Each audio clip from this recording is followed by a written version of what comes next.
नमस्कार, मैं भूपेन साहू, आप देख रहे हैं प्रखर टीवी। प्रखर टीवी में हम आपको धमतरी जिले के ही नहीं बल्कि राज्य और देश की खबरों को आप तक पहुंचाते हैं। जिले की सारी गतिविधियां, चाहे वह राजनीतिक हो, क्राइम हो, सामाजिक हो, हर क्षेत्र की खबर हम आप तक पहुंचाते हैं। इस वक्त की क्या खास खबर है प्रखर टीवी में, यह जान लेते हैं। 3 से 11 जनवरी तक पुरानी कृषि उपज मंडी धमतरी में श्री राम कथा का आयोजन किया गया है। इसके पूर्व किले के श्री राम मंदिर में भगवान श्री राम की आदमकद मूर्ति का अनावरण किया गया। पंडित अतुल कृष्ण महाराज ने मंत्रोच्चारण के साथ अनावरण किया। इसके पहले श्री राम मंदिर में पंडित अशोक शास्त्री ने पूजा अर्चना की। इस दौरान बड़ी संख्या में भक्त मौजूद थे। श्री राम कथा के पहले दिन किले के श्री राम मंदिर से कलश यात्रा निकाली गई। कलश यात्रा श्री राम मंदिर से हनुमान मंदिर होते हुए मुख्य मार्ग से कथा स्थल पहुंची। इस दौरान महिलाएं अपने सिर पर कलश लेकर चल रही थी। भजन में झूमते हुए भक्त चल रहे थे।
अशोक भैया माइक लेते जाएंगे साथ में, ये लीजिए।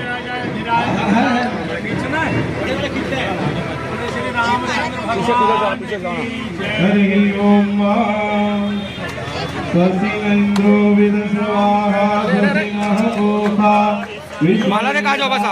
स्वस्ति नस्तारिक्षो हरिष्ठदेवी स्वस्ति नो बृहस्पतिर्दधातु जावानो विदधे गोधर्मया अग्निर्जीवा मनवः सूर्यचक्षुषो यो देवा अवसागमन्निहा भद्रं कर्णेभिः शृणुयाम देवा भद्रं पश्येर्माक्षभिर्यजत्राः।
हाथ में पुष्प लेके पंच देवताओं का ध्यान करेंगे, साथ में मां सरस्वती जी श्री हनुमान जी महाराज का ध्यान करेंगे। हरि ओम गणानां गणपति हवामहे प्रियाणां प्रियपति हवामहे निधीनां हवामहे वसुम आहम जानि गर्भदमा त्वमजा एक मिनट सवारी भी बोलते ना पटेल समाज के पूर्व श्री पटेल दिलीप पटेल जी, निवासी मंदिर ट्रस्ट के अध्यक्ष आनंद पवार जी, श्री नंदू जसवानी जी कृपया शीघ्रता करेंगे। विश्राम होगा और 9 दिन पहले से ये तैयारी शुरू हो गई, कार्यक्रम शुरू हो गया। तो 9 दिन लगातार भगवान की कथा करते करते 11 जनवरी को हम रामलला की प्राण प्रतिष्ठा का प्रथम वार्षिकोत्सव मनाएंगे, प्रथम उत्सव मनाएंगे। तो हालांकि जिस समय हम लोगों ने सुबोध जी भाई साहब से बात करके ये डेट तय की थी, उस समय ये ध्यान में नहीं था कि 11 जनवरी ऐसे पड़ेगी, लेकिन ये परमात्मा ने कृपा कर दी कि एक संयोग बन गया। अभी मैं पंचांग देख रहा था तो ये एक संयोग परमात्मा ने बना दिया कि ऐसी तिथि धमतरी के लिए आवंटित हुई। और धमतरी का वर्णन मैं पूरे विश्व में करता हूँ, मैं पूरे विश्व में जहां भी कथा करता हूं उसमें धमतरी का वर्णन, सिहावा का, सप्तऋषियों का ये करता हूं। क्योंकि हम सब जितने भी लोग यहाँ बैठे हैं, हम चाहे कितने भी जातियों में बट गए हों, कितने भी समाजों में बट गए हों, लेकिन मूलतः हम सब सप्तऋषियों की और मनु महाराज की संतान है। भगवान कृष्ण ने गीता में कहा। और यहाँ जो साहू समाज है, पूरा साहू समाज के अध्यक्ष बैठे हैं भाई साहब, ये सब जो सारा समाज है यहाँ, मूलतः ये इस जिले में सर्वाधिक और इसके आसपास सर्वाधिक समाज है। तो ये यहीं से सिहावा, वीणा देखिए, वो वीणा बज रही है।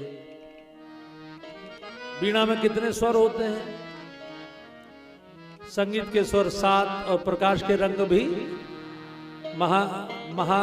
हमारे सप्तऋषि भी, महासागर भी, महाद्वीप भी, हमारे पृथ्वी के नीचे भी 7 तल हैं भाई सब, अतल, बितल, सुतल, तलातल, रसातल, महातल, पाताल। पृथ्वी के ऊपर भी भाई सब 7 लोग हैं, भूर भुव स्वः मह जनः तपः सत्यलोक।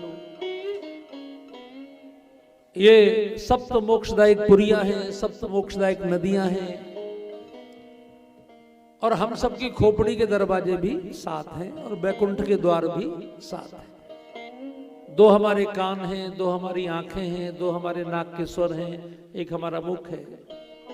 यही वास्तव में सप्त द्वारों की जो हमारी संरचना है, यही हमारा बैकुंठ है। और इस पर जब सरस्वती की कृपा होती है, इसमें दिव्य वीणा बजती है, तो परमात्मा की अनुभूति होती है। ये जो ग्रंथ है इसका नाम रामचरितमानस है। और मानसरोवर में हंस आते हैं। और सरस्वती का वाहन कौन है? कौन है? हंस की विशेषता क्या होती है? नीर क्षीर विवेक। इसको कहते हैं दूध का दूध और पानी का, यानी गुण और अवगुण को अलग अलग करने की जो क्षमता है, ये हंस की है। श्री रामचरितमानस में एक व्यक्ति को हंस कहा है भगवान ने, और वो श्री भरत जी हैं। भरत जी को मानस का हंस कहा है।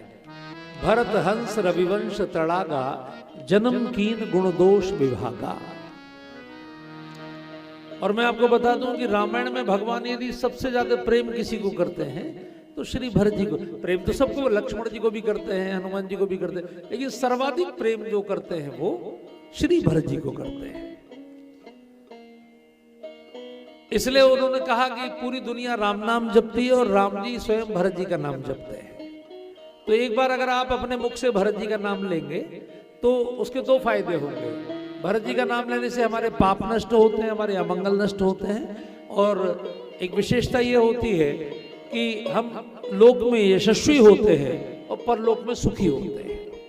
ये मैं नहीं कह रहा हूं, चित्रकूट में भगवान राम ने घोषणा की कि मिटह ही पाप प्रपंच सब, अखिल अमंगल भार, लोक सुजस परलोक सुख, सुमिरत नाम तुम्हारा। तो एक बार मैं चाहूंगा कि आप सब भरत जी को प्रणाम कर लें। सरस्वती माँ को अच्छा लगेगा, क्योंकि उनको हंस कहा है भगवान ने।